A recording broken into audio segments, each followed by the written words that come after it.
May kasabihan tayo na don't judge a book by its cover. Huwag tayo magpapaloko sa panlabas na anyo. Madalas kasi, kung sino pang akala nating langit at lupa ang pagitan, sila pa palang may tinatagong koneksyon. Ganito ang kwento ni Vera at Nolan. Si Vera ay isang simpleng janitress. Sanay sa hirap, kayod kalabaw, at gagawin ang lahat para sa pamilya. Si Nolan naman ang CEO ng kumpanyang pinapasukan ni Vera.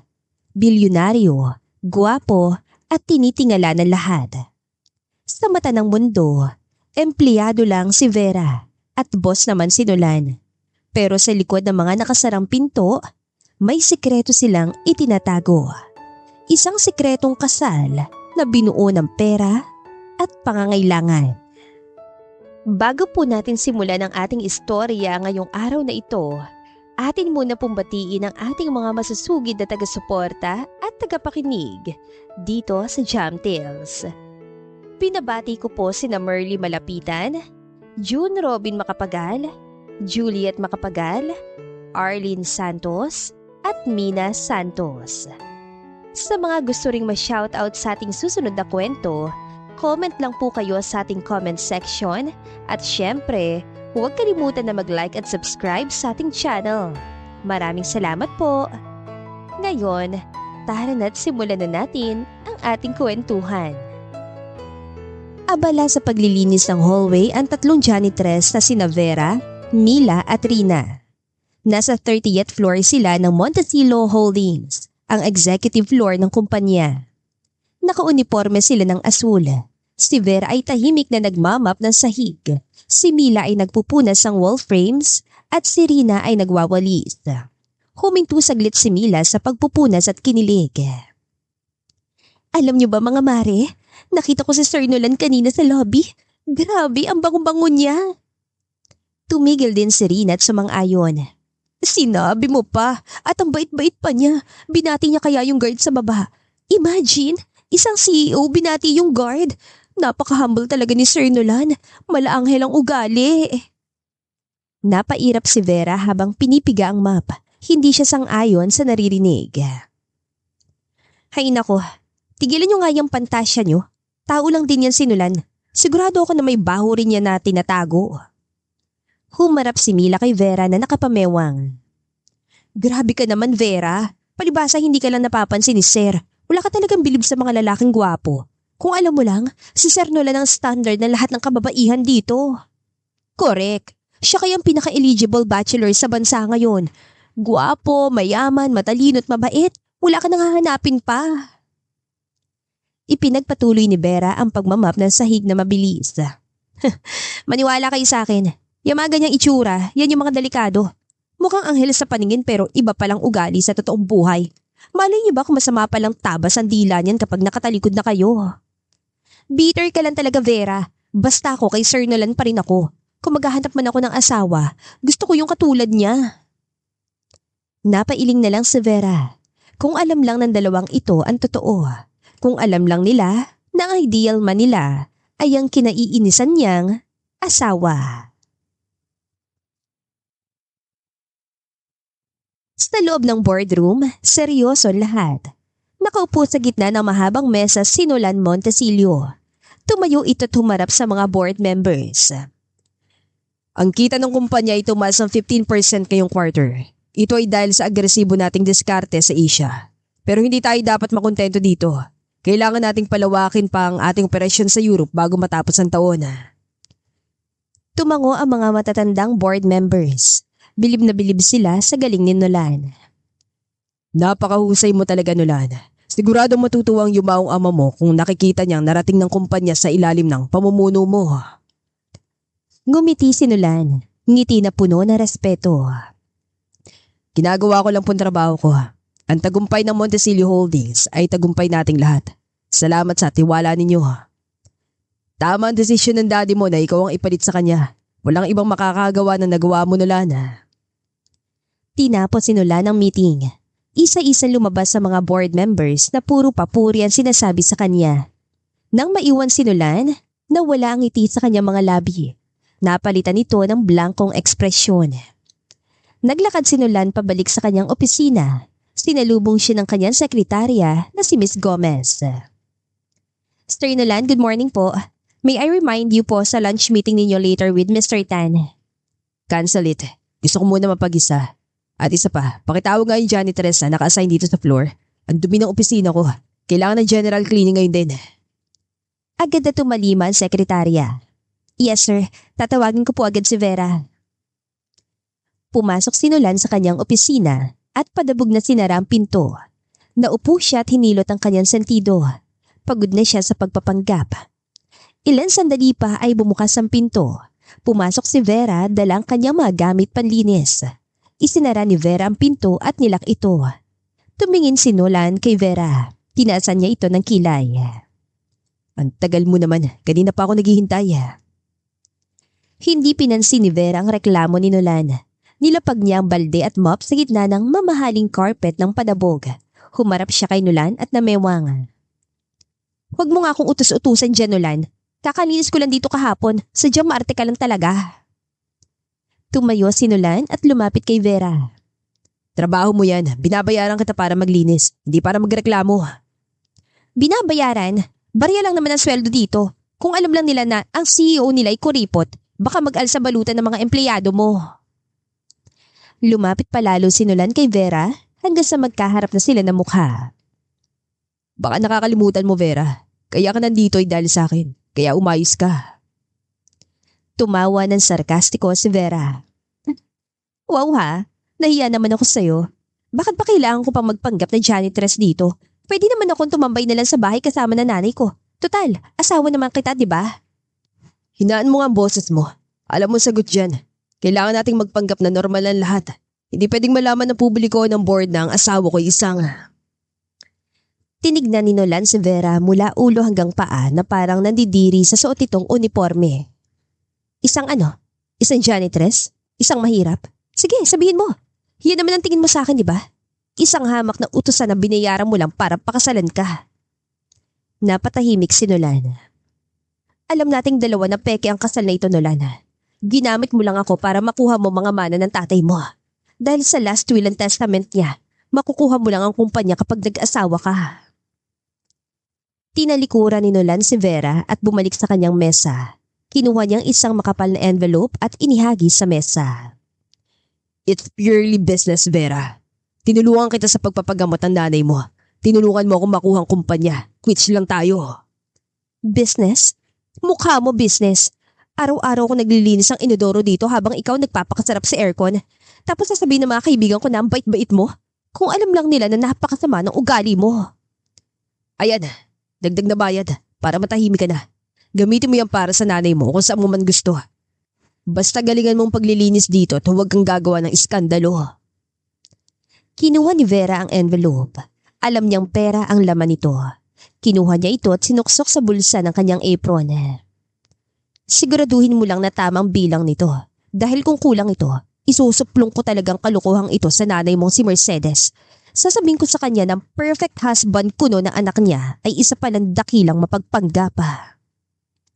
Nagkatinginan ng dalawa. Walang gustong magpatalo. Sa loob ng opisina na yon, walang CEO at walang janitress. Mayroon lang 2 taong nakatali sa isang kasunduan na puno ng kasinungalingan. Hindi alam ng marami kung saan napupunta ang pera ni Vera. Araw-araw, may dumarating na padala sa kanya. Minsan ay nasa brown envelope, minsan ay nasa paper bag, at minsan ay literal na maleta ng pera ang dala ng driver ni Nolan sa bahay nila. Ito ang bayad ni Nolan sa pananahimik niya. Pero para kay Vera, ang perang ito ay hindi para sa luho. Hindi siya bumibili ng mamahaling bag o sapatos. Para sa kanya, ang perang galing kay Nolan ay instrumento para makatulong sa iba. Sabi nga niya sa sarili, kung gagamitin din lang naman siya ni Nolan, gagamitin din niya ang yaman nito para sa kabutihan. Sa locker room ng mga janitress, abalan lahat sa pag-aayos ng gamit pa uwi. Pero sa isang sulok, nakaupo si Mila at humahagulgol. Mugto ang kanyang mga mata. Nilambitan siya ni Vera at tinabihan. Mila, ano nangyari? Bakit parang pasan mo daigdig at mangayak-ngyak ka dyan? Tumingin si Mila kay Vera. Halatang hirap na hirap ang kalooban nito. Vera, yung kapatid ko kasi, kailangan na niya maoperahan bukas. Aso kulang na kulang pang pera namin eh. Baka hindi na siya tanggapin ng ospital. Hinawakan ni Vera ang balikat ng kaibigan. Alam niyang pakiramdam na walang malapitan. Ito ang eksaktong sitwasyon niya noon bago siya alokin ni Nolan ng kasala. Walang pag-aalinlangan, kinuha ni Vera ang bag niya. Nilabas niya ang isang makapal na envelope. Ito yung ibinigay ni Nolan sa opisina kanina. Mila, kunin mo to. Inabot ni Vera ang envelope kay Mila. Nagtaka si Mila sa bigay nito. Binuksan niya ito at nanlaki ang mga mata nang makita ang laman. Puro tigi 1,000. Vera, saan galing to? 20,000 to ah. Ninakaw mo ba to? Tumawa ng mahina si Vera at umiling. Gaga, hindi ako magnanakaw no? Nanalo ako sa loto. Oo, sa loto. Balato ko na sa'yo yan. Gamitin mo para sa kapatid mo. Niyakap ni Mila si Vera na mahigpit. Umiiyak ito sa tuwa. Salamat Vera. Hulog ka ng langit. Hindi ko ito makakalimutan. Napakabuti mo talaga. Ngumiti lang si Vera. Para sa kanya, maliit na bagay lang yon kumpara sa buhay ng kapatid ni Mila. Hindi lang yon ang natulungan ni Vera. Isang gabi, pagka-uwi niya sa kanilang paupahang bahay, naabutan niya ang kanilang kapitbahay na si Aling Rosa. Sinisigawan nito ng may-ari ng apartment. Ano Rosa? Ilang buwan na kayong hindi nagbabayad. Kung wala kayong pera, lumayas na kayo. Hahakutin ko na magamit yung ngayon din. Umiiyak si Aling Rosa habang hila-hilang kanya mga anak. Parang awa niyo na po. Wala pa po kaming malipatan. Bigyan niyo pa po kami ng ilang araw. Dumaan si Vera at nakitang eksena. Hindi niya kayang tiisin na nakikita. Lumapit siya sa landlord. Teka lang po, wag po kayong sumigaw. Humarap ang masungit na landlord kay Vera. Oh, ikaw Vera, makikiusap ka rin ba? Pare-pareho lang kayong mga dukha dito. Dumukot si Vera sa bulsa niya. Naglabas siya ng isang rolyo ng pera. Magkano bang utang nila? Eto, bayad na lahat. Pati advance ng 3 buwan sagot ko na. Kaya pwede ba, huwag na kayong mambubulabog dito. Natulala ang landlord. Kinuha nito ang pera at mabilis na umalis. Takot na baka bawiin pa ni Vera. Nagpasalamat si Aling Rosa kay Vera. Hindi alam ni Vera kung paano ipapaliwanag kung saan galing ang pera. Kaya sinabi na lang niya na bonus ito mula sa trabaho. Sa isip ni Vera, mas mabuti nang mapakinabangan ng iba ang pera ni Nolan kaysa mabulok sa bangko. Samantala sa mansyon ng mga Montesillo, iba naman ang problema ni Nolan. Nakaupo siya sa sala kaharap ang kanyang ina na si Mercedes. Si Mercedes ay istrikto at lagi nakataas ang noo. Kahit nasa bahay, suot niya ang kanyang mga alahas at elegante ang pananamit. Tinitigan niya si Nolan. Nolan, kailan ko ba makikita ang asawa mo? Ilang buwan na kayong kasal pero ni anino niya hindi ko pa nakikita dito sa mansyon. Kinabahan si Nolan. Uminom siya ng tubig para itago ang kaba.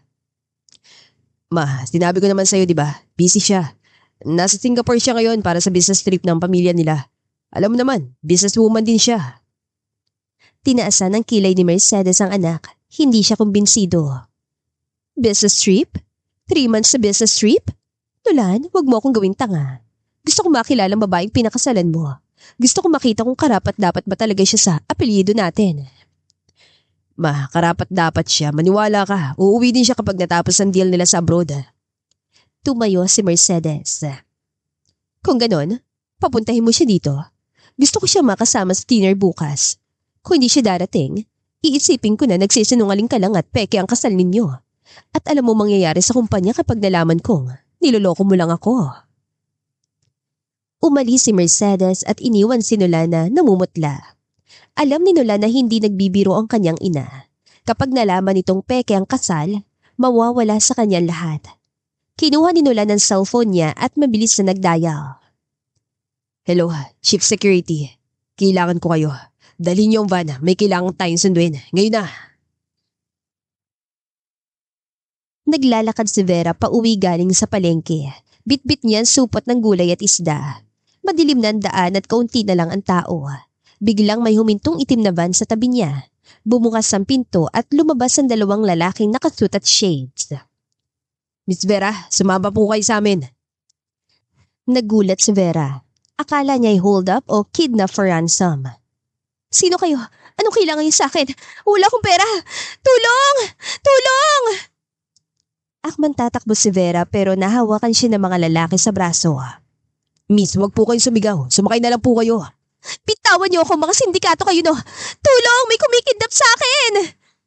Binitawan ni Vera ang mga pinamili niya at pinalo ng isda ang mukha ng lalaki. Pero malalakas sa mga ito. Binuhat nila si Vera at sinakay sa loob ng van. Umandar ang sasakyan na mabilis. Nagpupumigla si Vera sa loob. Ilabas niyo ako dito! Ipapapulis ko kayo!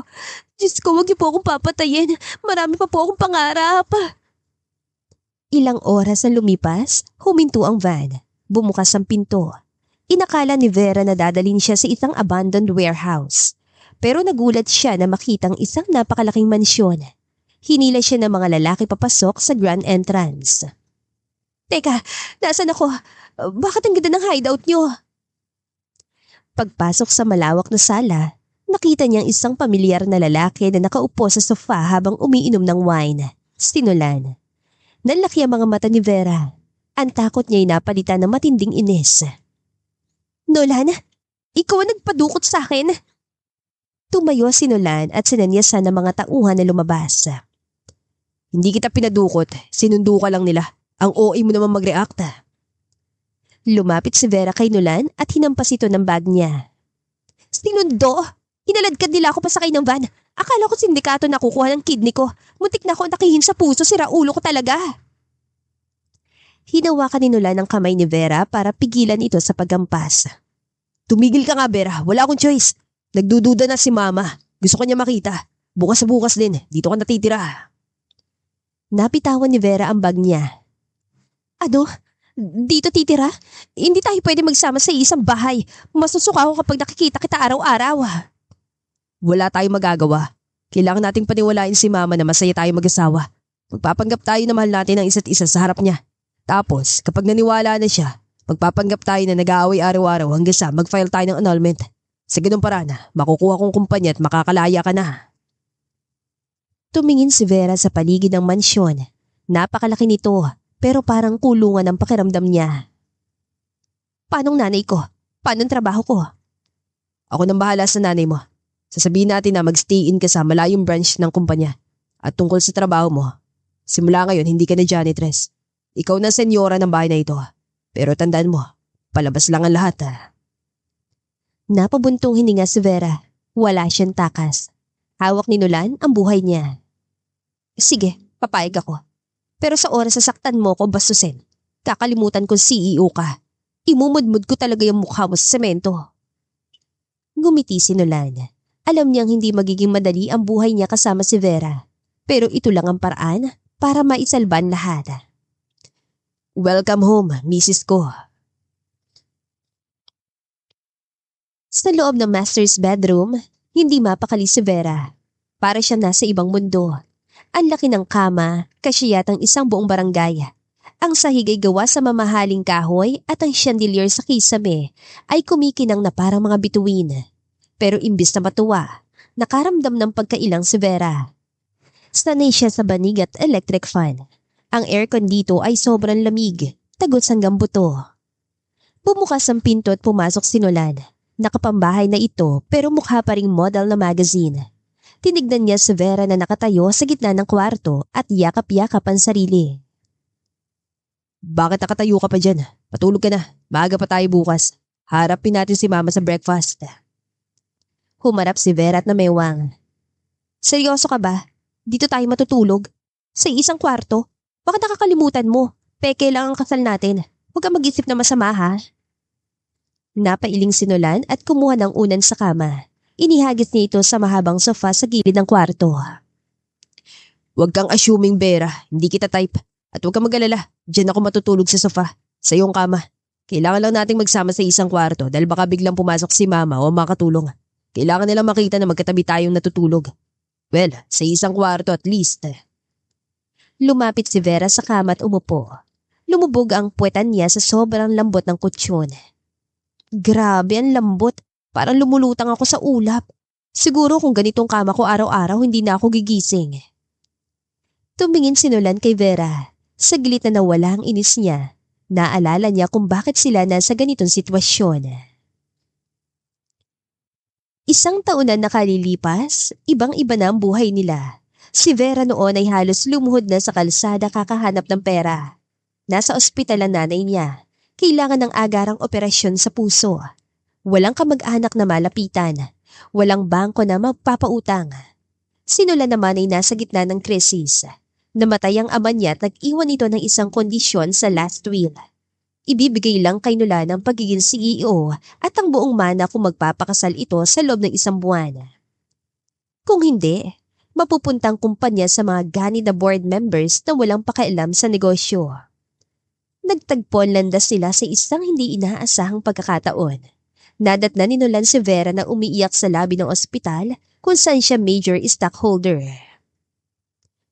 Naalala mo ba nung una tayo magkita? Mukha kang basang sisiw sa labi ng ospital. Napatingin si Vera kay Nolan. Seryoso ang mukha ng binata. Oo naman, hindi ko makakalimutan yun. Ikaw yung supladong lalaki na nag-alok sa akin ng kasal kapalit ng operasyon ni nanay. Akala ko nga nung una, binibenta mo ako sa sindikato eh. Desperado ako nun. Kailangan ko ng asawa para makuha ang kumpanya. At ikaw, desperada ka rin para sa nanay mo. It was a perfect deal. Business transaction lang. Transaction. Pero alam mo Nolan, kahit na transaction lang to, nagpapasalamat pa rin ako. Dahil sa pera mo, humaba ang buhay ni nanay. Nakakalakad siya ngayon, nakakangiti. Kaya kahit gaano kasamang ugali mo, titiisin ko. Para sa nanay ko. Tumalikod si Nolan at humiga sa sofa. Mabuti naman na nagkakaintindihan tayo. Basta, sundin mo lang ang rules ko. Rule number 1, bawal ma-in love. Tandaan mo, peke ito, walang personalan. Tumawa na malakas si Vera. Wow, ang kapala. Ma-in love sa'yo? Hindi mangyayari yon. Ang sungit mo kaya? Baka ikaw pa ma-in love sa akin. Asa ka pa. Matulog ka na nga, ingay mo. Pinatay ni Nolan ang ilaw. Sa dilim, napangiti si Vera na mapait. Ligtas ang nanay niya, pero kapalit ito ay ang kalayaan niya. Nakatali siya sa isang lalaking ang tingin sa kasal ay negosyo lamang. Kinabukasan, maaga nagising ang lahat. Sa dining area nakahanda ng almusal. Napakahaba ng mesa at puno ng pagkain. May bacon, eggs, sausages, pancakes, fruits at kung ano-ano pa. Nakaupo sa gitna ng lamesa si Mercedes. Nakatingin siya sa relos niya. Late na sila. Ganyan bang asawa ni Nolan? Tanghali kong gumising? Sakto namang bumaba si Nolan at Vera. Nakasuot si Vera ng isang eleganteng dress sa pinabili ni Nolan kagabi. Pero halatang hindi siya komportable. Panay ang hila niya sa laylayan ng damit. Good morning, ma. Sorry, napasarap ang tulog namin. Napagod kasi kami sa biyahe kahapon. Umupo si Nolan at pinaghila ng upuan si Vera. Good morning po ma'am. Ay Mama Mercedes. Tinitigan ni Mercedes si Vera mula ulo hanggang paa. Ang tingin niya ay parang scanner sa airport. So, this is Vera, the elusive wife. Finally, nagpakita ka rin. Maupo ka. Umupo si Vera. Tinignan niya ang dami ng kubierto sa harap niya. May 3 tinidor, 2 kutsara at 2 kutsilyo. Nalito siya. Alin ba dito ang gagamitin? Tell me Vera, anong negosyo ng pamilya mo? Sabi ni Nolan, you are into exports? Siniko ni Nolan si Vera sa ilalim ng mesa. Ito ang signal. Opo, exports po. Nag-export po kami ng mga local products. Tama, opo. Mga abaka, ratan at walis tambo. Handicrafts. Opo, handicrafts. Napakunutan noon ni Mercedes. Handicrafts? I see. Is it profitable?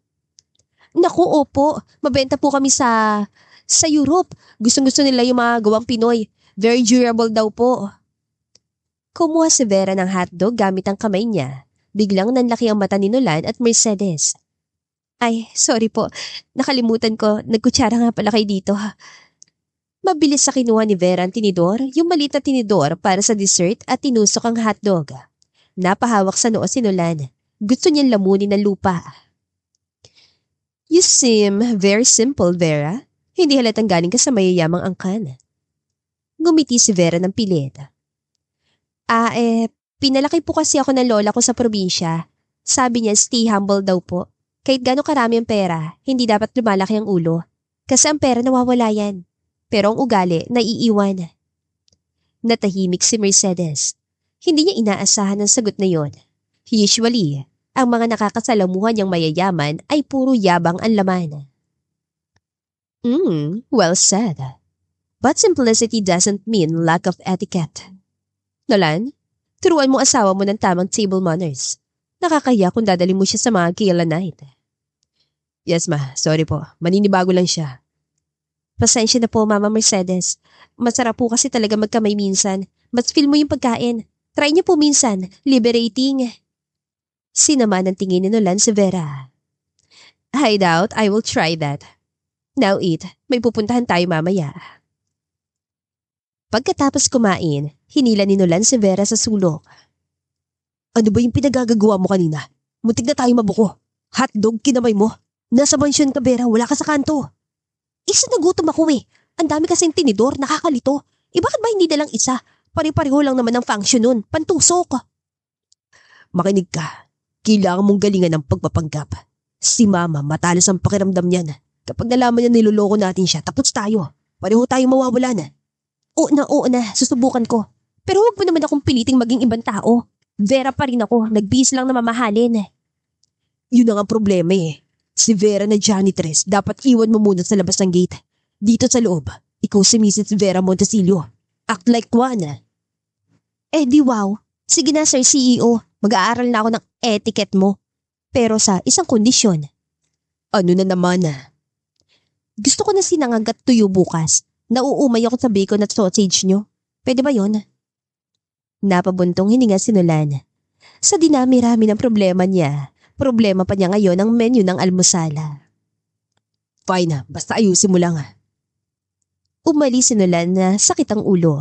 Naiwan si Vera na nakangiti. Kahit papano, nakakaganti siya sa kasungitan ng asawa niya. Lumipas ang 2 linggo, ang mansyon ng mga Montesilio ay naging isang battlefield. Hindi ito giyera ng baril at bala, kundi giyera ng ugali at panlasa. Araw-araw ay may bangayan sina Nolan at Vera. Para silang asa't pusa na pinagsama sa isang kulungan. Si Nolan, sanay sa tahimik at organisadong buhay. Si Vera, sanay sa ingay at gulo ng barangay. Ang resulta, isang magulo pero nakakatawang pagsasama.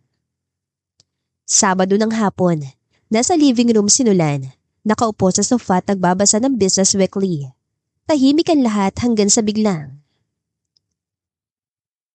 Bakit ngayon ka lang dumating sa buhay ko? Dumagundong ang boses si Vera mula sa video okay machine na kakabili lang niya. Kumakanta siya ng bakit ngayon ka lang. Habang nakatayo sa ibabaw ng coffee table, hawak niyang remote na ginawang microphone. Napapikit si Nolan sa inis. Binaba niya magazine na tumayo. Vera, ano ba? Pwede bang hinaan mo yung boses mo? Nagbabasa ako dito. Tumigil si Vera sa pagkanta pero hindi bumaba sa mesa. Ano ka ba naman Nolan? Sabado ngayon, rest day. Kailangan mag-relax. Sumali ka na lang kaya. Do it tayo. Ikaw si Ogie, ako si Regine. Game? Hindi ako kumakanta. At lalong hindi ako kakanta ng Ogie Alcacid songs. Bumaba ka na nga dyan sa mesa. Antik yan. Galing pa yan ng Italy. Bumaba si Vera at umupo sa sofa. Katabi ni Nolan. Kumuha siya ng chichirya at kumain. Ang ilan laman ng chichirya ay nahuhulog sa mamahaling carpet. Ang KJ mo talaga. Kaya ka tumatanda na maaga eh. Puro katrabaho. Tignan mo yung noo mo. Kulubot na. Daig mo pa lolo ko. Pinagpag ni Nolan ng carpet nang makita mga nagsisihulugan laman ng chichirya. Vera, yung chichirya. Ilang beses ko ba sasabihin sa'yo na bawal kumain dito sa sala? May dining area tayo. Doon ka kumain eh. Ang arte. Chichirya lang naman eh. Pwede namang walisin. Alam mo Nolan, subukan mo mag-enjoy minsan. Sayang ang yaman mo kung hindi ka naman masaya. Tinitigan ni Nolan si Vera. Gusto niya magalit pero may parte sa kanya na natatawa sa kakulitan nito. Ibang-iba si Vera sa mga babaeng nakilala niya na puro poise at sosyal. Masaya ako kapag tahimik, kaya please, manahimik ka na. Tumayo si Nolan at naglakad paakyat ng kwarto. Iniwan niya si Vera na napapailing. Kinagabihan, biglang bumuhas sa malakas na ulan. Sa loob ng kwarto ni Nolan, madilim at tahimik. Nasa kabilang kwarto si Vera na siya ring guest room dahil hindi sila magkasundo sa pagtulog. Nagtataka siya kung bakit hindi pa lumalabas si Nolan para mag-dinner. 8:00 na ng gabi. Kumatok si Vera sa pinto ni Nolan. Hoy CEO, kakain na. Nagluto ako ng tinolang manok. Masarap to, may luya para tanggalan lamig sa katawan mo. Walang sumasagot. Kumatok ulit si Vera na mas malakas. Nolan, tulog ka na ba? Bubuksan ko to Pinihit ni Vera ang doorknob. Hindi nakalak. Pumasok siya at nakita niya si Nolan na nakahiga sa kama. Balot na balot ng kumot at nanginginig. Agad na lumapit si Vera at hinipo noon ni Nolan. Naku po, Diyos ko po, ang init mo. Para kang plancha, nilalagnat ka. Iminulat ni Nolan ang mata niya ng bahagya. Mapupula ito at halatang hirap siya. I'm fine. Just cold. Tawag mo si Manang Fe or call my doctor. Tumingin si Vera sa paligid. Linggo ngayon, day off na makatulong. Si Mercedes naman ay nasa isang charity gala at umaga na uuwi. Sila lang 2 tao sa bahay. Walang tao, Nolan, tayo lang. Huwag kang mag-alala, ako nang bahala sa'yo. Akman tatayo si Nolan pero pinigilan siya ni Vera. No, I don't need you. I need a professional. Tumigil ka nga. Professional ako sa pag-aalaga, no? Ilang beses na nagkasakit ang nanay ko. Ako lahat gumawa. Humiga ka lang dyan. Mabilis na kumilos si Vera. Pumunta siya sa banyo at kumuha ng palanggana na may maligamgam na tubig at bimpo. Kumuha rin siya ng gamot sa medicine cabinet. Bumalik siya sa kama at sinimulang punasan ang mukha at braso ni Nolan. Vera, stop. Nakakahiya. Ano ba nakakahiya? Mag-asawa tayo, di ba? Kahit peke, tao pa rin tayo. Kailangan mo ng tulong. Huwag ka na maarte. Naramdaman ni Nolan ang init ng bimpo sa balat niya. Magaan ang kamay ni Vera. Hindi padabog, hindi mabilis. Maingat. Itong unang pagkakataon na may nag-alaga sa kanya ng ganito.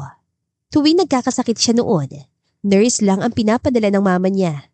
Hindi siya hinahawakan ng nanay niya kapag may lagnat siya dahil baka mahawa daw ito. Pinunasan ni Vera ang leeg ni Nolan. Nagkatinginan sila. Sobrang lapit ang mukha nila sa isa't isa. Biglang umiwas ang tingin si Nolan. Bakit? Bakit mo to ginagawa? Pwede mo naman akong pabayaan. Piniga ni Vera ang bimpo at ngumiti. Kasi Nolan, kahit ubod ka ng sungit, mabait ka naman talaga. Nakikita ko yun. Tinulungan mo kami ni nanay. Kaya hayaan mong tulungan din kita. Quits lang, di ba? Hindi nakasagot si Nolan. Piniinom siya ni Vera ng gamot at pinalitan ng damit niya na basang-basa ng pawis. Pagkatapos, bumaba si Vera sa kusina at kumuha ng mainit na tinola. Sinubuan niya si Nolan. Nung una ayaw pang buksan ni Nolan ang bibig niya, pero sa huli, sumuko na rin siya sa harap ng sabaw. Masarap. Anong tawag dito? Tinola yan, luto ng nanay ko. Comfort food ko yan kapag masama ang pakiramdam ko. Oh, ubusin mo ha. Pagkatapos kumain, nakatulog na si Nolan dahil sa gamot. Umupo si Vera sa sahig, nakasandal sa gilid ng kama. Binantayan niya si Nolan buong gabi. Pinapalitan niya ang bimpo sa noon nito tuwing iinit. Kinaumagahan, nagising si Nolan na magaan ang pakiramdam. Wala nang lagnat niya. Iminulat niya ang mata at nakita niya si Vera. Nakatulog ito sa sahig habang nakapatong ang ulo sa gilid ng kama. Hawak-hawak pa rin ang bimpo. Tinitigan ni Nolan si Vera. Sa liwanag ng umaga, nakita niyang maamong mukha nito kapag tulog. Dahan-dahang inalis ni Nolan ang kamay niya sa ilalim ng kumot at takmang hahawakan ang buhok ni Vera. Gusto niya itong pasalamatan. Gusto niyang haplusin ang pisngi nito. Pero bago pa dumapo ang kamay niya, biglang gumalaw si Vera at nagising. Mabilis na binawi ni Nolan ang kamay niya at nagkunwaring tulog. Nagunat si Vera at kinapaan noon ni Nolan. Ay, salamat, wala na siyang lagnat. Ang galing ko talaga mag-alaga. Pwede na ako maging nurse.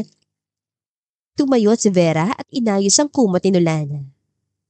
Gising na dyan, Sleeping Beauty. Alam kong gising ka na. Gumagalaw ang talukap na mata mo. Dumilat si Nolan at gumiti. Isang totoo at hindi pilit ng ngiti. Thank you, Vera, for everything. Natigilan si Vera. Hindi siya sanay na makita si Nolan na ganito kasinsero. Namula ang pisngi niya. Sus, wala yun. Trabaho ko yun bilang kasama mo sa bahay. Huwag ka masanay ha. Next time, bayad na to. Tumawa na mahina si Nolan. Sige, magkano ba? Check or cash? Cash. Pero sa ngayon, maligo ka na. Ang asim mo na. Tumalikod si Vera para itago ang kilig niya. Lumabas siya ng kwarto na mabilis ang tibok ng puso. Naiwan si Nolan sa kama. Napahawak siya sa dibdib niya. Iba ang tibok nito. Hindi dahil sa sakit, kundi dahil sa isang pakiramdam na matagal na niyang hindi nararamdaman. Ang pakiramdam na may nagmamalasakit sa kanya. Sa pagkakataong iyon, nagsimulang gumuhang pader na itinayo ni Nolan sa puso niya. At ang may kagagawa nito ay walang iba, kundi ang janitress na si Vera. Iba na ang ihip ng hangin sa loob ng mansyon. Kung dati ay parang may nakaharang na pader sa pagitan ni Vera at Nolan, ngayon ay may bago ng tulay na nag-uugnay sa kanila. Hindi pa ito matibay, pero nandoon na. Mas madalas na silang magkasabay kumain. Mas madalas na ring umiti si Nolan. At si Vera, mas komportable na siya sa pagiging Mrs. Montecillo, kahit sa loob lang ng bahay. Linggo ng umaga, nasa kusina si Vera. Suot niya ang kanyang apron na may design na Hello Kitty. Abala siya sa paghahalo ng niluluto niyang adobong baboy. Amoy na amoy ang bango ng toyo, suka at bawang sa buong bahay. Pumasok si Nolan sa kusina. Naka-white t-shirt lang siya at shorts. Bagong ligo. Lumapit siya sa likod ni Vera at sumilip sa kaldero. Ang bango niya na, ano niluluto mo? Napatalon si Vera sa gulat. Muntik na niyang mabitawan ng sandok. Ay palakang kokak. Ano ba naman, Nolan? Bakit ka ba nagugulat? Pwede naman mag-hi ka muna kapag papasok. Tumawa si Nolan. Kumuha siya ng tinidor at tumusok ng isang pirasong karne mula sa kaldero. Hoy! Bawal tikim! Hilaw pa yan! Pero nasubo na ni Nolan ang karne. Nginuya niya ito at napatango. Luto na kaya at masarap. Perfect ang timpla. Hindi masyado maasim, hindi masyado maalat. Pwede ka nang magtayo ng karinderya. Pinalo ni Vera ang kamay ni Nolan gamit ang sandok. Karinderya ka dyan. Special recipe to na lola ko. Adobong tuyo na may pritong bawang. Hindi to matitikman sa mga fancy restaurant nyo. Sumandal si Nolan sa counter at pinanood si Vera magluto. Gustong-gusto niyang pinapanood ang babae kapag seryoso ito. Alam mo, Vera, nasasanay na ako sa luto mo. Baka kapag naghiwalay na tayo, hanap-hanapin ko to. Natigilan si Vera sa paghahalo. Biglang bumikat ang dibdib niya sa salitang hiwalay. Oo nga pala, may hangganan ng lahat ng ito. Eh di mag-hire ka ng cook. Marami dyan, mas magaling pa sa akin. Yung kaya kang ipagluto ng foie gras at caviar. Ayoko ng foie gras, gusto ko ng adobo mo. Nagkatinginan sila. Seryoso ang mga mata ni Nolan. Walang halong biro. Pumilis ang tibok ng puso ni Vera. Biglang may narinig silang boses mula sa sala. Matinis at maarte. Hello? Anyone home? Mercedes? Nolan? Napakunutan noon ni Nolan. Si Tita Glenda, kaibigan ni Mama. Napaka-arte niyan at mapanlait. Dito ka lang, Vera, ako nangarap. Pero sumunod si Vera kay Nolan sa sala. Nakita nilang isang matandang babae na puno ng alahas at makapalang make-up. Nakatayo ito sa gitna ng sala at tinitignan ng mga furniture na parang inspector. Tita Glenda, good morning. Wala si Mama, nasa country club. Humarap si Glenda at bumeso kay Nolan. Oh, Nolan, my dear boy. At gwapo mo lalo Sayang walang mami mo. I just dropped by to give this invitation for my charity ball. Napatingin si Glenda kay Vera na nakatayo sa likod ni Nolan. Nakasuot pa rin si Vera ng Hello Kitty apron at may hawak na sandok. Tumaas ang kilay ni Glenda. Oh, may bago pala kayong katulong? In fairness, maputi siya ha. Pero Iha, bakit ka nandito sa sala? Doon ka dapat sa kusina. At pakikuha nga ako ng water. With lemon ha, ayoko ng plain water. Namula si Vera sa hiya. Katulong na naman ang tingin sa kanya. Sasagot sana siya pero naunahan siya ni Nolan. Lumapit si Nolan kay Vera at inakbayan ito na mahigpit. Hinila niya si Vera palapit sa kanya. Tita Glenda, I want you to meet someone. She's not a maid. This is Vera, my wife. Nanlaki ang mata ni Glenda. Muntik na niyang mabitawan ang hawak niyang bag. Wife? You mean, siya yung pinakasalan mo? I thought she came from a prominent family. Bakit ganyan ang suot niya? Hello, Kitty?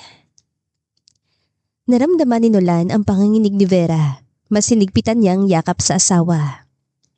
Yes, tita, she's my wife. And she's wearing that apron because she's cooking the best adobo for me. I prepare a wife who takes care of me over a wife who just shops all day. Natahimik si Glenda. Ramdam niyan diin sa boses ni Nolan. Oh, I see. Well, nice to meet you, Vera. You are very unique. Yes, she is unique. And I'm very lucky to have her. Now, if you'll excuse us, tita, kakain na kami ng asawa ko. Pakiiwan na lang ang invitation sa table. Wala nang nagawa si Glenda kundi magpaalam na mabilis. Napahiya siya sa inasal ni Nolan. Nang makaalis ang bisita, humarap si Vera kay Nolan. Bakit mo ginawa yon? Pwede naman nating sabihin na katulong lang ako. Sanay naman ako eh. Ayoko mapahiya ka sa mga kaibigan niyo. Hinuwakan ni Nolan na magkabilang balikat ni Vera. Tinitigan niya ito sa mata. Vera, makinig ka. Asawa kita. Sa papel man o sa totoo, dala mong pangalan ko. Hindi ko hayaan na basusin ka ng kahit sino. Kahit kaibigan pa siya ni Mama. You demand respect because you deserve it. Natunaw ang puso ni Vera. Itong unang beses na may nagtanggol sa kanya ng ganito. Pakiramdam niya ay siyang pinakamagandang babae sa mundo. Salamat, Nolan. Pero pwede ba bitawan mo na ako? Nasusunog na yung adobo. Natawa sila pareho. Nawala ang tensyon. Tumakbo si Vera pabalik sa kusina. Sumunod si Nolan. Habang kumakain sila, panay ang sulyap nila sa isa't isa. May kakaibang kuryente tuwing nagdidikit ang mga balikat nila. Pagkatapos kumain, naghugas ng pinggan si Vera. Tumulong si Nolan sa pagpupunas. Vera. Humarap si Vera. Sobrang lapit ni Nolan. Naamoy niya ang hininga nito. Tumingin si Nolan sa mga labi ni Vera. Dahan-dahang lumapit ang mukha ni Nolan. Napapikit si Vera. Hinihintay niya mangyayari. Ang puso niya ay parang tambol sa lakas ng tibok. Hahalikan na sana siya ni Nolan nang biglang. Tumunog ang kanyang cellphone sa mesa. Napalayo sila agad sa isa't isa. Parang mga batang nahuli sa akto. Kinuha ni Nolan ang cellphone niya. Si Miss Gomez, tumatawag. Emergency daw sa office. Sige, sagutin mo na. Tatapusin ko lang to. Tinalikuran ni Vera si Nolan para itago ang pamumula ng mukha niya. Sayang, konti na lang. Pero sa likod ng isip ni Nolan, habang kausap ang sekretarya, alam niyang hindi na ito simpleng pagpapanggap lang. Nahuhulog na siya at natatakot siya dahil alam niyang bawal ma-in love sa kontratang ito. Kung dati ay tahimik ang mansyon, ngayon ay punong-puno na ito ng buhay. Hindi nakala ni Nolan na ang solusyon sa problema niya sa kanyang ina ay si Vera. Ang akala niyang magiging mitya ng gulo ay siya pa palang magiging tulay para magkalapit sila ni Mercedes. Sa mga lumipas sa araw, nakita ni Nolan ang isang himala. Ang nanay niya, nakilala sa pagiging masungit at mapili, ay tumatawa na ngayon. At ang dahilan? Ang kanyang fake wife na puno ng kwento at diskarte sa buhay. Sa garden ng mansyon, nakaupo si Mercedes. Nasa tabi niya si Vera. May hawak na bote ng langis at minamasahe ang kamay na matanda. Nakatayo si Nolan sa may sliding door ng teres. Pinapanood niya ang dalawa. Hindi siya makapaniwala sa nakikita niya. Ayan po mama, ramdam niyo ba yung ugat na naipit dito? Yan ang dahilan kung bakit sumasakit ang balikat niyo. Napapikit si Mercedes sa harap ng masahe. Oh my, ang galing mo Vera. Where did you learn this? Mas magaling ka pa sa mga therapist ko sa spa. Yung mga yon, puro lang pahid ng lotion. Ikaw tinatamaan mo talagang points. Nako, turo po ito ng lola ko sa probinsya. Hilot po ang tawag dito. Sabi niya nasa pala daw ang sikreto ng kalusugan. Kapag maganang kamay, magaan din ang pasok ng grasya. Tumawa si Mercedes sa mahina. You are really amusing, Iha. Nung una akala ko, gold digger ka lang na nahuli ni Nolan. But you are different. You are genuine. Hindi ka takot na maging totoo sa harap ko. Napahinto si Vera sa pagmamasahe. Tumingin siya kay Mercedes. Mama, aanhin ko naman po ang pagpapanggap. Nakakapagod po yun. At saka mabait naman po kayo eh. Medyo mataray lang minsan pero carry naman. Dumilat si Mercedes at pinalo na mahina ang kamay ni Vera. Ikaw talagang bata ka, walang preno ang bibig. Pero tama ka, pagod na rin ako sa mga taong puro papuri lang sa akin dahil sa pera ko. It's refreshing to have someone honest. Lumabas si Nolan mula sa pinagtataguan niya. May dala siyang tray ng merienda. Mukhang nagkakatuwaan kayo Baka naman pwedeng sumali. O exclusive lang yan sa girls. Tumingin si Mercedes sa anak niya na nakangiti. Nolan, halika dito. Alam mo ba na wala ang sakit ng ulo ko dahil sa asawa mo? You chose well, son. For the first time, I think you made a brilliant decision regarding your personal life. Umupo si Nolan sa tabi ni Vera. Nagkatinginan sila. Nakita ni Nolan ang pamumula ng pisngi ni Vera sa papuri ng ina. Sabi ko naman sa iyo special si Vera. Hindi siya katulad ng iba. Kumuha si Vera ng turon mula sa tray na dala ni Nolan. Nako, bola na naman. Kain na lang tayo, sayang ang turon lalamig. Habang kumakain sila at nagtatawanan, naramdaman ni Nolan ang bigat sa dibdib niya. Masaya siya, pero natatakot. Paano kapag natapos ng kontrata? Paano niya sasabihin sa nanay niya na peke lang ang lahat? At higit sa lahat, paano niya pakakawalan si Vera kung nasasanay na siya nandyan ito araw-araw? Sa isip ni Nolan, parang ayaw na niyang ituloy ang annulment. Gusto na niyang maging totoo ang lahat. Biglang bumukas ang malaking gate ng mansyon. Pumasok ang isang pulang sports car. Maingay ang makina nito at huminto sa tapat mismo ng garden. Napahinto sila sa pagkain. Nawala ang ngiti ni Mercedes. She's back. Bumukas ang pinto ng kotse at lumabas ang isang babae. Matangkad, balingkinitan at suot ang pinakabagong fashion mula Paris. Si Astrid, ang ampon ni Mercedes at kababata ni Nolan. Tinanggal ni Astrid ang kanyang sunglasses at tumingin sa kanila. Hello family! Did you miss me? The prodigal daughter has returned. Lumapit si Astrid kay Mercedes at bumeso. Mommy Mercedes, you look radiant. Did you have Botox? Ang bata ng itsura mo. Astrid, akala ko next month pang uwi mo galing Milan. Hi, I got bored mommy at saka namiss ko si Nolan. Bumaling si Astrid kay Nolan. Lumapit siya at yumakap na mahigpit, halos hindi na makahinga si Nolan. Hi Nolan, it's been so long. Ang gwapo mo pa rin, walang kupas. Kumala si Nolan sa yakap, halatang hindi siya komportable. Astrid, good to see you. Dahan-dahan tumingin si Astrid kay Vera na nakaupo pa rin at may hawak na turon. Tinitigan niya ito mula ulo hanggang paa na may halong panghusga. And who is this? New maid? Bakit hindi naka-uniform? At bakit kasabay niya kumain? Tumayo si Vera at pinunasan ng kamay niya sa tissue. Ramdam niya ang negatibong enerhiya ni Astrid. Mukhang kontrabida sa terserye ang datingan nito. Lumapit si Nolan kay Vera at hinawakan ng bewang nito. Astrid, this is Vera, my wife. Saglit na natigilan si Astrid. Parang may dumaang anghel na dumaan sa katahimikan. Nanlaki ang mata niya pero mabilis din itong napalitan ng isang pilit ng ngiti. Wife? Oh my God! You get married? Kailan? Bakit hindi ko alam?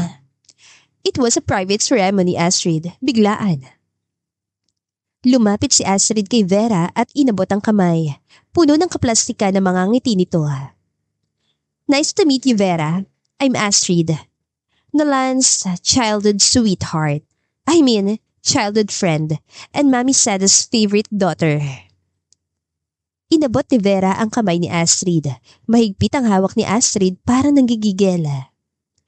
Nice to meet you too, Astrid. Pasensya na, hindi ako na-inform na may darating pa lang. Prinsesa. Tumawa ng peke si Astrid. You're so funny. So tell me, Vera, saan kayo nag-meet ni Nolan? Sa business convention or sa charity gala? You don't look like someone from our circle. Nakaramdam ng inis si Vera. Minaliit na naman siya pero hindi siya papatalo. Actually, nakita kami sa ospital. Volunteer ako noon, siya naman nagdo-donate. Love at first sight, di ba honey? Tumingin si Vera kay Nolan at kumindat. Sabay naman si Nolan. Yes, nakita ko ang puso niya bagong itsura niya. And I fell in love instantly. Napaismid si Astrid. Hindi siya naniniwala. Kilala niya si Nolan. Masyado itong mapili at maingat. Hindi ito basta-basta magpapakasal sa isang babaeng mukhang galing sa palengke. Really? How romantic. Parang fairy tale. Or maybe, fiction? Astrid, tama na yan. Maupo ka, join us. Umupo si Astrid pero hindi inalis ang tingin kay Vera. Habang nagkukwentuhan, panay ang tanong ni Astrid. Para siyang investigador na naghahanap ng butas. So, Vera, anong course ang tinapos mo sa college? Saan ka nag-aral? Kinabahan si Vera. High school graduate lang siya. Management. Oo, management. Sa University of Life. University of Life? Is that a vocational school? Sasagot sana si Vera nang sumabad si Nolan. She studied abroad via online courses. Homeschooled siya, kaya very unique ang perspective niya. Oh, I see. Kaya pala medyo ibang diction niya. Very exotic. Huminga ng malalim si Vera. Gusto niya sabunutan ng babaeng ito. Exotic? Ano siya? Butike? Alam mo Astrid, ang ganda ng lipstick mo. Bagay sa'yo, kulay dugo. Mukha kang vampire. Yung tipong naninipsip ng kaligayahan ng iba. Nasa mid si Mercedes sa iniinom niyan tsaa. Si Nolan naman ay nagtakip ng bibig para itago ang tawa. Namula si Astrid sa galit pero pinilit niyang ngumiti. You have a very sharp tongue, Vera. Be careful, baka masugatan mo sarili mo. Sanay ako sa sugat, Astrid. Matibay ang balat ko. Ikaw, mag-ingat ka. Baka mabasag ka. Mukha ka pa namang porselana. Maganda pero marupok. Tumayo si Astrid. Hindi na niya kayang insulto. I'm tired. Aakayat na ako sa kwarto. Nolan, we need to talk later. About business. Umalis si Astrid na patabog ang lakad. Nang mawala si Astrid, humagalpak ng tawa si Mercedes. Oh my goodness, Vera. Wala pa nakakasagot kay Astrid ng ganyan. You are priceless. Ma, wag mo namang konsintihin. Baka mag-away yung dalawa. Let them be. Astrid needs someone to put her in her place. Masyado na siyang spoiled. Tumingin si Nolan kay Vera. May halong paghanga sa mga mata niya. Tapang mo vampire talaga. Nakakabwisit Kung makatingin akala mo siya may-ari ng Pilipinas. Handa na ako sa giyera, Nolan. Hindi ako magpapatalo sa babaeng yan. Hinawakan ni Nolan ang kamay ni Vera sa ilalim ng mesa. Huwag kang mag-alala. Kakampi mo ako. Tayong dalawa laban sa kanya. Napatingin si Vera sa kamay nila magkahawak. Mainit ang palad ni Nolan. Sa pagkakataong ito, naramdaman niya na ligtas siya. Pero sa taas ng hagdan, nakadungaw si Astrid. Nakita niyang paghawak ni Nolan sa kamay ni Vera. Nakita rin niya ang tinginan ng dalawa. Naglabas si Astrid ng cellphone at nag-dial. Hello, private investigator. I have a job for you. Gusto kong kalkalin mong buhay ng babaeng nagngangalang Vera. Lahat. Mula sa birth certificate hanggang sa baho ng pamilya niya. I want dirt. And I want it fast. May naamoy akong hindi maganda sa babae na to. Ibinaba ni Astrid ang telepono. Nakangisi siya habang nakatingin sa baba. Sisiguraduhin niyang hindi magtatagal si Vera sa mansyon na ito.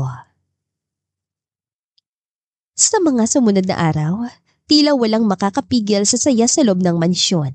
Kung may bagyo mang paparating, hindi ito ramdam ni Nolan at Vera. Masaya sila sa kanilang munting mundo. Sabay sila nagkakape sa umaga. Sabay na nanonood ng TV sa gabi. At minsan ay sabay pa nagluluto. Para kay Nolan, ang pag-uwi sa bahay ay hindi na nakakapagod. Ito nang pahinga niya. At para kay Vera, ang pagpapanggap ay nagiging totoo na. Unti-unti, nakakalimutan na nila ang kontrata. Ang alam lang nila, ayaw na nilang matapos ang kung anong meron sila ngayon. Gabi bago ang anniversary. Nasa terrace ang mansyon sina Nolan at Vera. Maliwanag ang buwan at tahimik ang paligid. May 2 baso ng wine sa maliit na mesa. Nakadungaw si Vera sa railings, pinagmamasdan ng malawak na hardin. Lumapit si Nolan at tumayo sa tabi niya. Malalim yatang iniisip mo. Kinakabahan ka ba para bukas? Humarap si Vera at ngumiti. Sobra. Bukas ang grand anniversary ng kumpanya. Nandun lahat ng bigatin. Ang daming tao, ang daming kamera. Baka magkamali ako, Nolan. Baka mapahiya kita. Hinawakan ni Nolan ang kamay ni Vera na nakapatong sa railings. Mainit ang pala dito. Vera, makinig ka. Ilang buwan ka na nagpapanggap bilang asawa ko. At sa mga buwan na yun, napaniwala mo si Mama. Napasaya mong bahay na to. Kayang-kaya mong event bukas. Basta huwag kang bibitaw sa akin. Napatingin si Vera sa mga mata ni Nolan. Nakikita niya ang sinseridad doon. Wala nang supladong CEO na nakilala niya noon. Nolan, paano pagkatapos ng bukas? Malapit na tayo matapos. Kapag nakuha mo ng full control sa kumpanya, babalik na ba ako sa dati? Maghihiwalay na ba tayo? Natigilan si Nolan.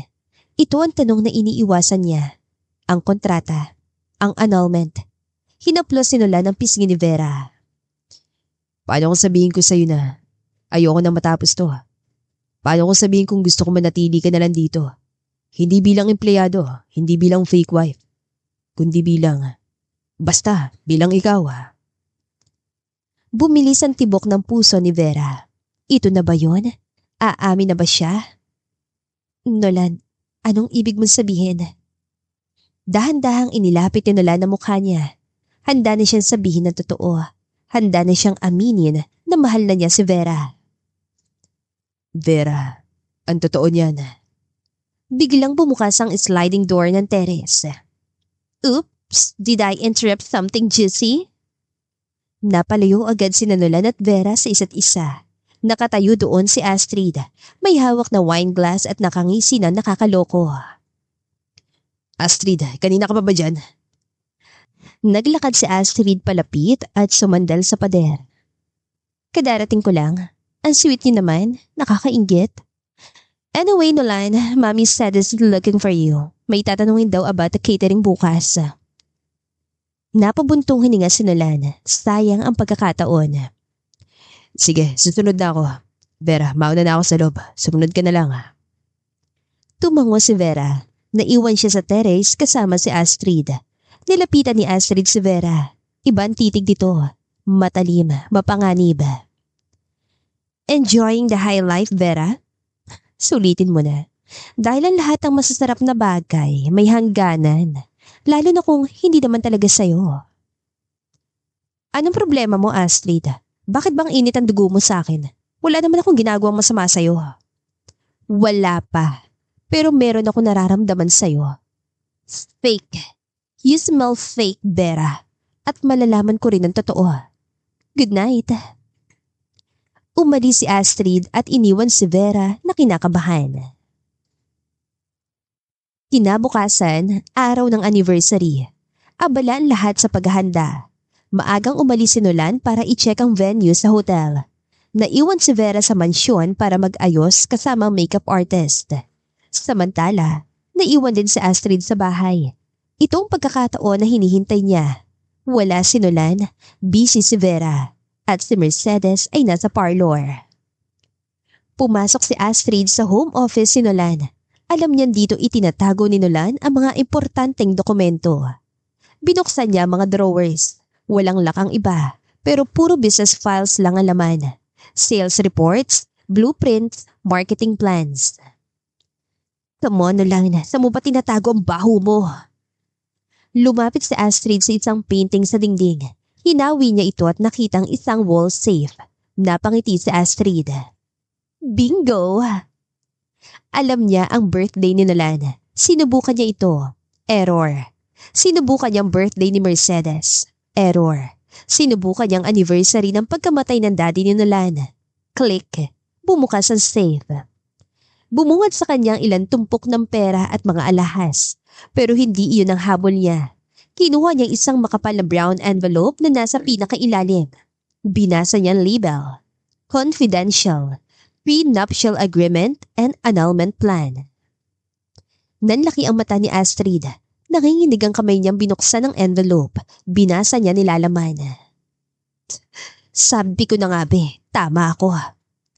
Binasa niya ng malakas ang isang parte ng kontrata. Clause 4. Vera Santos agrees to marry Nolan Montesilio for the sole purpose of securing the inheritance. Upon the transfer of assets, the marriage shall be dissolved. Vera Santos will receive the total of 50 million pesos as compensation. Humagalpak ng tawa si Astrid, isang tawa ng tagumpay. 50 million? Ang mahal pala ng bahid sa katulong na yon. Wait until mommy sees this. Wait until everyone sees this. Kinuha ni Astrid ang dokumento. May naisip siyang plano. Hindi niya ito ipapakita kay Mercedes ngayon. Masyadong private. Gusto niya ng eskandalo. Gusto niyang mapahiya si Vera sa harap ng buong mundo. Gusto niya sirain si Nolan sa harap ng lahat para sa huli. Sa kanya babagsak ang kumpanya o at least sa kanya tatakbo si Nolan kapag wasak na ito. Tinawagan niya ang kanyang contact sa technical team ng event mamaya. Hello? I have a special file for the presentation later. Yes, insert it sa gitna ng tribute video. Gusto ko ng surprise. Oo, ako bala. Surprise gift ko ito sa brother ko. Binaba niya ang telepono at tumingin sa salamin. Happy anniversary, Nolan and Vera. Enjoy your last dance. Sa kabilang kwarto, tapos nang ayusan si Vera. Nakasuot siya ng napakagandang pulang gown. Tumingin siya sa salamin. Hindi niya makilala ang sarili niya. Pumasok si Mercedes sa kwarto, nakabihis na rin ito. Wow, you look so stunning, Vera. Bagay na bagay sa iyong kwintas na bigay ko. Lumapit si Vera at nagmano kay Mercedes. Salamat po, Mama. Kinakabahan po ako. Hinawakan ni Mercedes ang kamay ni Vera. Huwag kang kabahan. You are Montesilio now. Taas noo ka dapat. Proud ako sa iyo, Vera. Binago mong anak ko. Masaya na siya ngayon. At dahil yun sa'yo. Nakaramdam ng guilt si Vera. Paano kapag nalaman ni Mercedes ang totoo na binayaran lang siya? Mama, paano po kung hindi ako yung inaakala nyo? Paano po kung madismaya kayo sa akin? Umiling si Mercedes. Imposible yan. Nakikita ko kung paano mo mahalin ang anak ko. At nakikita ko kung paano kanya tignan. Ang pagmamahal hindi yan natatago, Vera. At hindi rin yan napepeke. Yinakap ni Mercedes si Vera. Tara na, hinihintay na tayo ng asawa mo. Lumabas sila ng kwarto.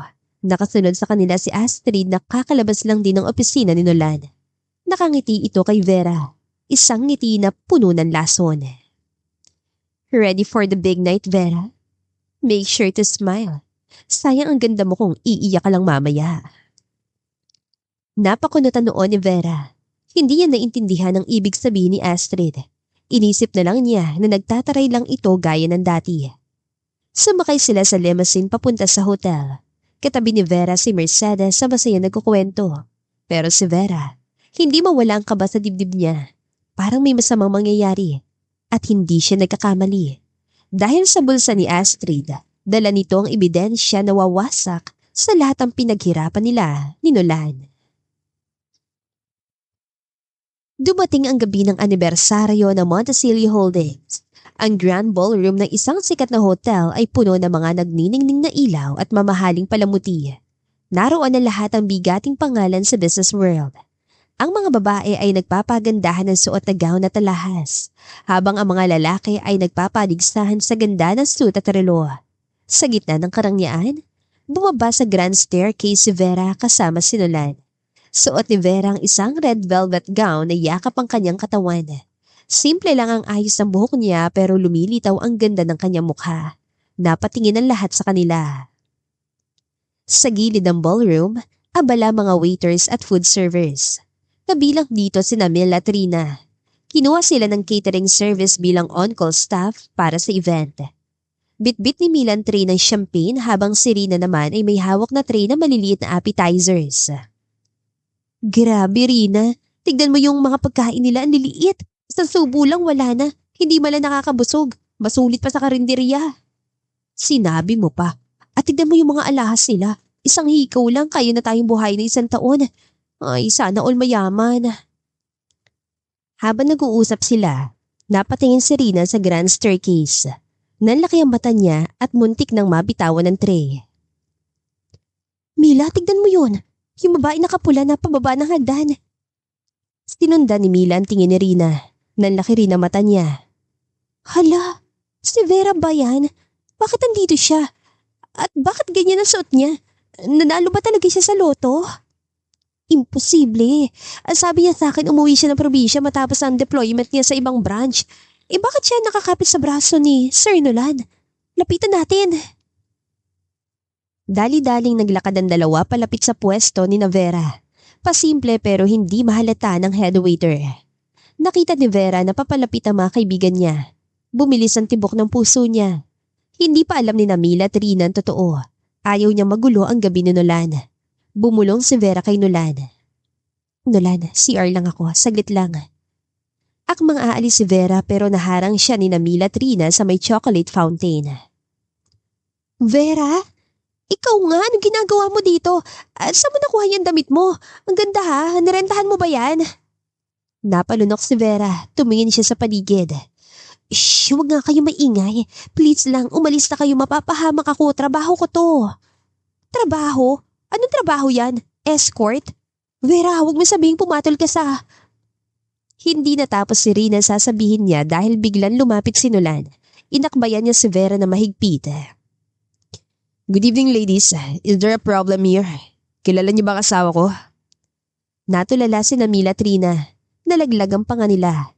Nasa harap nila ang pinapangarap nilang CEO at tinawag ditong asawa si Vera. Asawa? Kayo po? Paano? Kailan? Bakit? Mila, Rina, sorry, hindi ko nasabi agad. Mahabang kwento. Ipapaliwanag ko sa inyo lahat kapag nagkita tayo sa labas. Pero sa ngayon, please, huwag kayong maingay. Ngumiti si Nolan at tumango sa dalawa. She speaks highly of you both. Sige na, enjoy the party. Hiramin ko muna misis ko. Iginiya ni Nolan si Vera papunta sa gitna ng dance floor. Naiwan si Mila at Rina na tulala at hindi makapaniwala. Ang kaibigan nila naglilinis ang inidoro kasama nila. Ngayon ay senyora na ng Montesilio Holdings. Tumugtog ang isang romantic na kanta. Iniligay ni Nolan ang kamay niya sa bewang ni Vera. Ipinatong naman ni Vera ang kamay niya sa balikat ng asawa.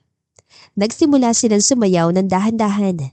Nakatingin sa kanilang lahat, kabilang si Mercedes na masayang pumapalakpak sa gilid. Tumingin si Nolan sa mata ni Vera. You look beautiful tonight, Vera. Pinakamaganda ka sa lahat na nandito. Wala nang tatalo sa'yo. Namula si Vera. Bolero, baka naman sinasabi mo lang yan kasi marami nakatingin. Tignan mo, panay ang flash ng camera. Seryoso ako. Noong nakita kita kanina, nakalimutan ko yata kung paano huminga. Vera, thank you. Thank you for acting the part perfectly. Yumuko si Vera. Acting? Oo nga pala. Acting lang lahat. Nolan, paano kapag natapos na to? Paano kapag nakuha mo ng mana mo? Babalik na ba ako sa paglilinis? Sa totoo lang, mamimiss ko to. Hinawakan ni Nolan ang baba ni Vera at hinarap sa kanya. Vera, ayoko nang pag-usapan ng kontrata. Ang gusto ko lang isipin ngayon ay ikaw at ako. Sa gabing to, walang CEO, walang janitress. Tayo lang at gusto ko malaman mo na. Dahan-dahang inilapit ni Nolan ang mukha niya. Papikita sana si Vera nang biglang namatay ang music. Namatay ang ilaw sa dance floor at tanging spotlight sa stage ang bumukas.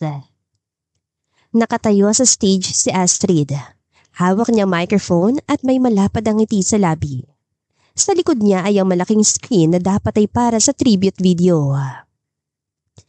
Good evening everyone. I hope you are enjoying the party. I have a very special announcement to make.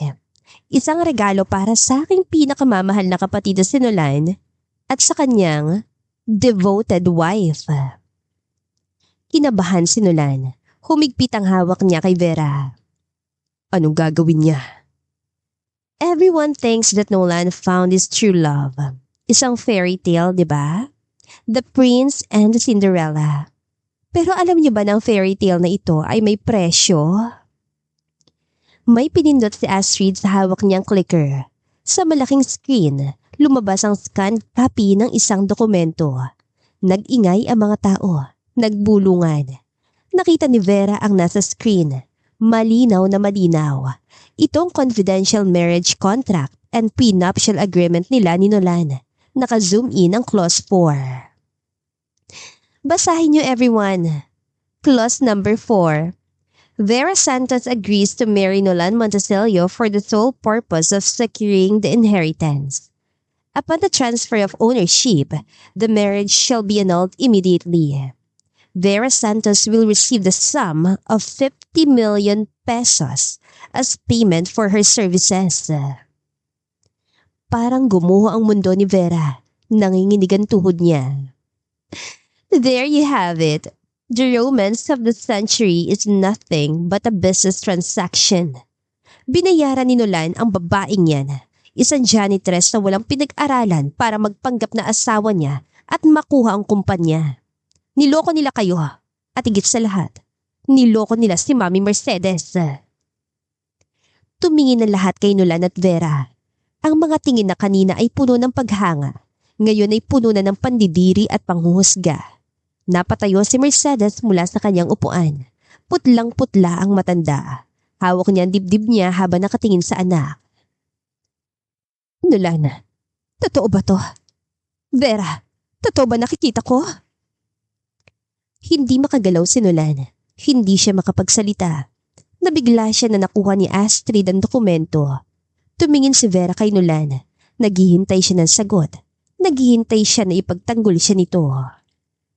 Nolan, magsalita ka. Sabihin mo hindi totoo yan. Sabihin mo mahal mo ko. Nolan, please. Pero nanatiling tahimik si Nolan. Nakatungo lang ito. Hiyang-hiya at hindi alam ang gagawin. Tumulo ang luha ni Vera. Ang katahimikan ni Nolan ay sapat na sagot. Sabi ko na nga ba, peke lang talaga ang lahat. Ang tanga ko dahil naniwala ako na pwedeng maging totoo to. Peke ka, Nolan. Binitawan ni Vera ang kamay ni Nolan. Sa gitna ng bulungan at mga matang mapanghusga, tumakbo si Vera palabas ng ballroom. Dinaanan niya si Namila Trina na nakatakip ang bibig sa gulat. Dinaanan niya si Astrid na nakangisi sa tagumpay. Run, Cinderella. Midnight na. Nakita ni Nolan ang pagtakbo ni Vera. Doon lang siya natauhan. Vera, wait! Akmang hahabulin niya si Vera nang harangin siya ni Mercedes. Sampal ang sumalubong sa kanya. Isang malakas na sampal na umalingaw-ngaw sa buong hall. How could you? How could you lie to me? Wala kang kwentang anak. Hinawakan ni Nolan ang pisngi niya. Tumingin siya sa nanay niya tapos sa pinto kung saan lumabas si Vera. Sorry ma, pero kailangan ko siya sundan. Mahal ko siya. Mahal ko si Vera. Iniwan ni Nolan ang kanyang ina, ang board members at ang kanyang reputasyon. Tumakbo siya palabas ng hotel. Hinabol niya ang babaeng mahal niya. Wala na siyang pakialam sa kumpanya. Wala na siyang pakialam sa 50 milyon. Ang gusto lang niya ay si Vera. Bumuhos sa malakas na ulan sa labas ng hotel. Tila nakikisabay ang panahon sa bigat ng nararamdaman ni Vera. Basang-basa na siya. Ang maganda niyang red gown ay naputikan na sa laylayan. Wala siyang pakialam. Gusto lang niyang makalayo. Gusto niyang takbuhan ng sakit ng katotohanan na narinig niya kanina. Para sa kanya, isa lang siyang gamit ang binayaran at ngayon tapos na ang gamit sa kanya. Itatapon na siya. Sa gitna ng ulan, narinig niya ang boses na tumatawag sa kanya. Vera, sandali! Parang awa mo na huminto ka. Hindi lumingon si Vera. Tuloy-tuloy lang siya sa paglalakad kahit nanginginig na siya sa ginawa. Naabutan siya ni Nolan. Hinawakan ni Nolan ang braso ni Vera at pinihit ito paharap. Basang-basa rin si Nolan. Ang kanyang mamahaling suit ay sira ng porma. Bitawan mo ko. Huwag mo akong hawakan. Ano, hindi pa ba sapat na napahiya ako sa loob? Gusto mo bang ipamukha sa akin ang bayaran lang ako? Hindi yan totoo. Vera, makinig ka sa akin. Please, bigyan mo ko ng pagkakataon na magpaliwanag. Tinulak ni Vera si Nolan palayo. Umiiyak siya, tumahalo ang luha niya sa ulan. Magpaliwanag? Para ano? Para sabihin na nasa kontrata ang lahat? Nolan, narinig ko. Kahit alam kong peke lang ang relasyon natin ay pinili ko pa rin maging sandalan ka sa tabi ko. Ang sakit, Nolan. Ang sakit-sakit kasi naniwala ako. Naniwala ako na baka pwede mo rin ako mahalin kahit janitress lang ako. Lumapit si Nolan. Baka sa mukha niyang desperasyon. Wala nang pagiging CEO niya. Lalaki na lang siya na takot mawala ang babaeng mahal niya. Vera, oo. Inumpisahan natin to sa pera. Ginamit kita. Inaamin ko yun at pinagsisisihan ko yun araw-araw. Pero maniwala ka. Matagal ko nang kinalimutan ang kontrata na yun. Hindi ko habol ang kumpanya, Vera. Ikaw ang habol ko. Sinungaling. Kung mahal mo ko, sana ipinagtanggol mo ko kanina. Sana sinabi mo sa kanila na hindi ako bayaran. Pero tumahimik ka lang. Hinayaan mo silang tawanan ako. Naduwag ako, nagulat ako. Tao lang ako, Vera. Pero ngayon nandito na ako. Hinabol kita, tinalikuran ko sila para sa'yo. Dahil wala akong pakialam sa sasabihin nila. Vera, mahal kita. Hindi dahil sa mana. Hindi dahil sa kailangan kita. Kundi dahil mahal kita. Ikaw ang nagbago sa akin. Natigilan si Vera. Nakita niya mga mata ni Nolan. Wala siya nakikitang kasinungalingan. Mahal mo ko? Paano ang annulment? Paano si Astrid? Paano ang nanay mo? Lumapit si Nolan at hinawakan ang mukha ni Vera. Wala na akong pakialam sa annulment. Punit kong papel niyon. Vera, you're the only real thing in my life. Huwag mo kong iwan, please. Hindi ko kaya kung wala ka. Tinitigan ni Vera si Nolan. Sa kabila ng galit at sakit, nandoon pa rin ang pagmamahal. Nolan, siguraduhin mo lang na totoo yan. Dahil kung sasaktan mo ulit ako, hindi na kita mapapatawad. Pangako, hindi na kita sasaktan. Dahan-dahang inilapit ni Nolan ang mukha niya kay Vera. Sa ilalim ng malakas na ulan, sa gitna ng kalasada, hinalikan ni Nolan si Vera. Isang halik na puno ng pagsuyot pangako. Wala ng kameras, wala ng audience. Sila lang dalawa. Bumalik sila sa hotel. Basang-basa pa rin sila pero magkahawak kamay na. Pagpasok nila sa lobby, nandoon si Mercedes. Nakaupo ito sa sofa. Mukhang pagod at disappointed. Katabi niya si Astrid na nakangisi pa rin. Pagkakita ni Mercedes kay Nolan at Vera, tumayo ito. Nolan, pumalik ka pa.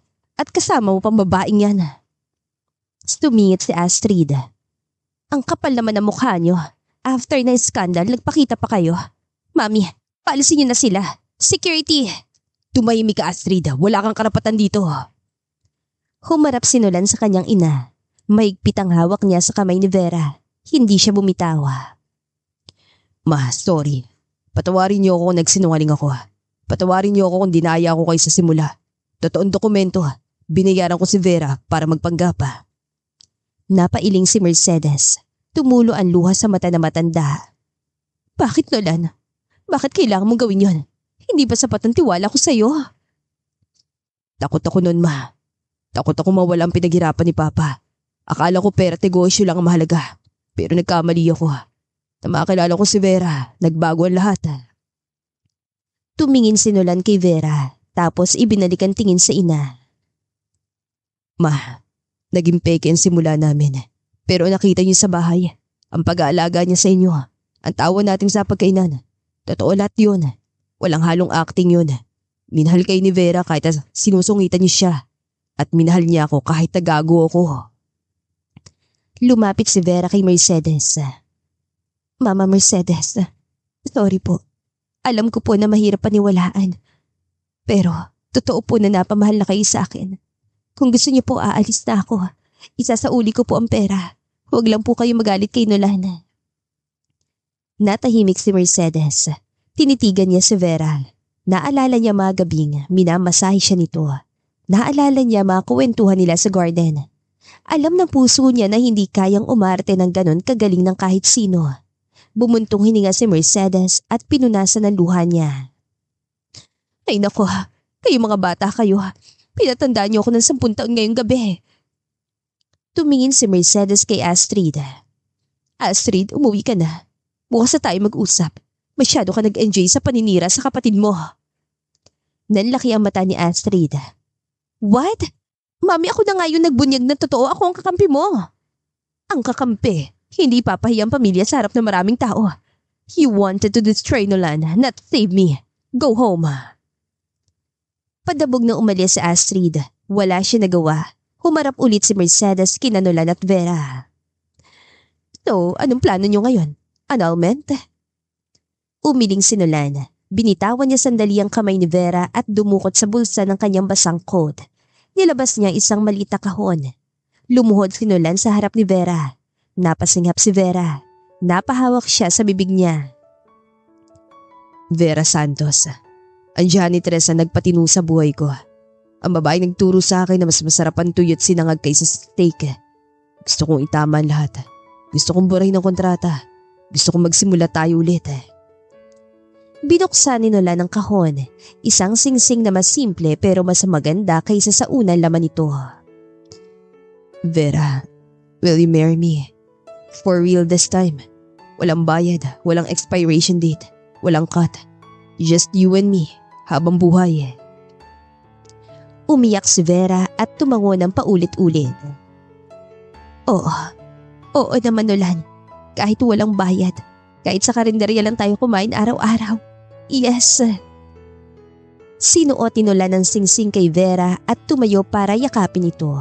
Nagpalakpakan ang mga staff ng hotel na nakakita sa eksena. Kahit si Mercedes ay napangiti at pumalakpak na rin. Makalipas ang ilang buwan, isang totoong kasal ang naganap. Hindi sa mansyon, hindi sa malaking hotel, kundi sa simpleng simbahan na gusto ni Vera. Naroon si Mila at Rina na abay. Naroon si Mercedes sa proud sa anak at manugang niya. Wala nang halong pagpapanggap. Ang CEO at ang janitress, pinag-isa ng tadhana at pag-ibig. Napatunayan nila na sa pag-ibig, hindi mahalaga ang yaman o estado. Ang mahalaga ay ang totoo at tapat na pagsasama. At diyan nagtatapos ang kwento ni Nolan at Vera. Maraming salamat po sa pakikinig. To God be the highest glory. Hanggang sa muli.